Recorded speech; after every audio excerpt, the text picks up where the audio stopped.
Hello, Fantastic Beasts fans. Did those creepy black cats in the Comic-Con trailer catch your attention?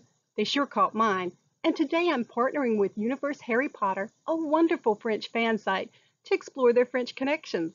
I'm Susan Chapalu with Fantastic Secrets Behind Fantastic Beasts to bring you the clues. Join me and other Fantastic Beasts fans here on the Beast Chaser Forum as we uncover the secrets, discover what's coming first, and play along with Rowling's newest game. And make sure you hit the subscribe button as well as the bell notification so you'll be notified when videos post and won't miss out on the next clues. In the newly released Comic-Con trailer, we see an intriguing image of a woman walking in the French Ministry of Magic alongside three large black cats with very mysterious eyes. In my initial reaction video released that day, I recognized her as Melusine, but the cats were a mystery to me. With time, however, and a bit of joint research with Univers Harry Potter, we have a new theory to offer. We talked a bit about Melusine in the trailer video. She's based on French legends and folklore. According to medieval stories, Melusine sometimes assumes a half-woman, half-fish or half-serpent form, who carefully conceals her transformation from her husband. But husbands being what they are, he breaks his oath and spies on her, usually during her bath, and frequently under cover of night. Melusine is descended from a fairy queen and a human king, so she's a half-blood, and is sometimes shown with wings. In one story, when her husband breaks his oath, she transforms into a dragon and flies off. Black cats have inspired superstitions for ages. Because they were considered a witch's familiar, they were often killed in medieval Europe, which may have given rise to the plague. Fewer cats to kill off the mice. Elderly women who cared for cats were especially accused of witchcraft, and you'll notice that this Melusine is older. Black cats are linked to the night and the moon. Melusine is linked to the moon as well, and you'll notice her dress has a night-like color. And finally, cats' eyes are considered windows to a supernatural realm or the underworld, both for spirits to look out and see us, or, if we look closely, we can get a peek at them. Legends regarding specific types of cats also abound in French literature. The Chapalu is a monstrous cat who lived in the water, sometimes as a cat fish, who fought King Arthur. The Chapalu is a guardian of the aquatic passage towards the Celtic otherworld. Then there is the Voirloup. Though often associated with werewolves, it's a person who can transform into many animal forms, including a cat. As a person who has given their soul to Satan in exchange for the animal covering, the Voirloup walks through the forest silently in the night, preying on livestock. When attacking people, they don't kill, but suck their blood like vampires. And you'll notice, these cats have fangs as well as non-retractable claws. The legendary cat that perhaps intrigues us the most, however, is the Matagot, or Mandagot, a French word related to the mandrake plant. In various legends throughout southern France, Matagots are described as large black cats, usually owned by a witch, who rewards its owner with gifts of gold coins, or the sorcerer would venture to a crossroad where they would give up their soul to gain a Matagot. The cats are believed to bring good luck and fortune to their owners, but only if treated properly. In one legend, they were believed to be part of the fairy race and to have been very fierce. However, they were enslaved by wizards and forced to dig for gemstones and cultivate mandrakes for the sorcerer's potions.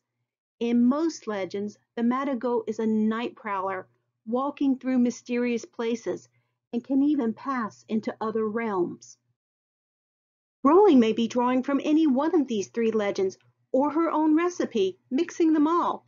However, the elements that we believe link these mythical cats to the ones we see on screen are a connection to another realm or the underworld, especially through those eyes. At home in the night, association with the moon, there's a definite feel of silvery twilight in the setting and the colors. Shape-shifting. We're not sure if the cats are animagi, but we do think they're shapeshifters. They could be fairies, jinn, or some other form of spirit being. Melusine may relate more as a caretaker than a master, barter of souls or enslavement, and links to water. Besides their very uncat-like affinity for water, there are other elements that link them to Melusine as well. Notice her cat-like walk. Melusine was also a shapeshifter, and as part snake, also had links to the underworld. She was in a sense enslaved by her body, having to forever hide her true nature. And finally, Melusine was frequently revealed in the moonlight, so easy to see why Melusine and her cats have an affinity for each other. One other thing to note, in one legend, after Melusine flees once her true nature is revealed, when she is seen thereafter, she carries a golden key in her mouth and is said to appear as an old lord dies and before the new one is crowned. She also appears before a great disaster to give warning to her people. We're guessing either fits in this case. In analyzing Melusine's role in this film, we think it's important to note that Rowling chose to portray her in her older age, not the beautiful young maiden usually depicted in earlier representations. Rowling's definitely giving the legends her own twist. It's also important to note the location of this scene, the very same place where the archives of magic are later revealed, with Newt, Tina, and Leta searching for the vault, obviously in fear of being caught. It's very possible then that Melusine and her cats are guards at the French ministry, but we think their role goes beyond that. Univers Harry Potter and I are wondering, what if Melusine and her cats are guardians, but of a very different door?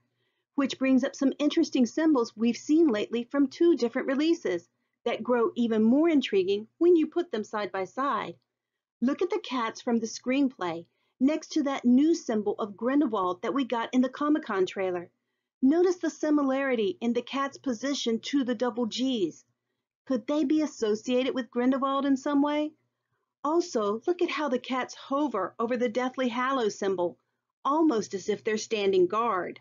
Now this may be going a bit too far, but you almost even get a sense of a woman's figure, right here, in the silhouette of the cats. I mentioned in a prior video that if the Deathly Hallows symbol is going to be truly relevant for Fantastic Beasts, it may need to take on a new meaning. As we know, Grindelwald will not obtain the invisibility cloak nor the resurrection stone. Voldemort wanted to break free of death, but what if Grindelwald wants to break into it? Is that why the Elder Wand is pointing down through the resurrection stone? What if he wants to pierce the veil that separates the world of the living from the world of the dead? And I'm not just talking about an army of Inferi here. We're really thinking more of realms. In a world of fantasy like Rowling has created, what would the supernatural world be called to beings who we Muggles believe are supernatural? Whatever it is, we think we got a hint of it in that cemetery scene. Watch this scene as the brothers Scamander join forces in the graveyard. They clearly stab their wands downward, piercing the grave. In a prior video, I analyzed the Elder Wand pointed down as possibly a symbol of peace or a battle fought and won, which didn't quite fit with what we know is coming. However, I recently found that the downward sword is also a symbol in tarot cards, specifically one linked to Aleister Crowley, an early 20th century ceremonial magician whose philosophy of thelema was summarized with, "Do what thou wilt." He was labeled a Satanist by his critics. In his book, Crowley defines the meaning of the Ace of Swords as, raised upward, it invokes the divine crown of spiritual brightness, but reversed, it is the invocation of demonic force. In other words, a downward sword releases demons or evil spirits, and the Scamander brothers are definitely releasing something from that grave. We think Grindelwald's symbol is all about releasing enslaved spirits, which is not only a metaphor for the magical community, but also the supernatural as well, as shown by the Matagots having been enslaved. Whether this will be through the release of the supernatural realm of fairies, ghosts, spirits, jinn, or more, or the creation of Inferi from the dead, we do not know. But our hunch is that the Inferi would only be a subset. the powers of the whole supernatural realm would be greater and more varied than an army of inferi.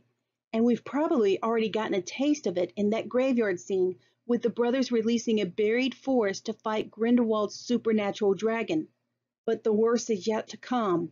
Grindelwald could break down the door that barricades the human from the spiritual and release all kinds of supernatural woes. Could Melusine and her cats unite somehow to become that fiend fire-like dragon, or a spirit that combats it? Are they appearing to warn against Grindelwald's rise to power, perhaps providing the key to guard against this disaster? Or are they protecting the portal to the spiritual realm?